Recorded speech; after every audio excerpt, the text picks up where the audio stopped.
अलीकडच्या काळात knowledge is power, time is money, work is worship या विचाराने आपली मुलं प्रेरित झाली पाहिजे असं माझ्या सगळ्या इथं असलेल्या सगळ्या शिक्षक बांधवांना सुद्धा सांगणं. त्यामुळे सगळे चांगले संस्कार विद्यार्थ्यांवर करा. उद्याचे हे आपले भविष्य, आपल्या तालुक्याचे भविष्य, त्यांच्या परिवाराचे भविष्य, आणि त्यामुळं हे अत्यंत चांगले संस्कारित झाले पाहिजे. शिक्षित आणि संस्कारित याच्यात दोन फरक. शिक्षित होण्याला मला महत्व आहे, पण शिक्षित वर्ग संस्कारित होण्याला जरा जास्त महत्व.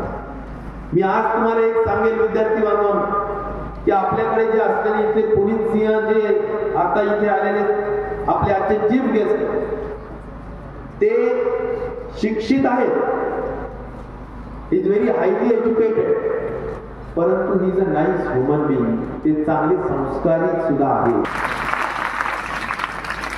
एखादा ऑफिसर आहे आणि तो खूप करप्ट आहे, तो खूप लेझी आहे, तो खूप कम्युनल आहे, तो समाजासाठी लायबिलिटी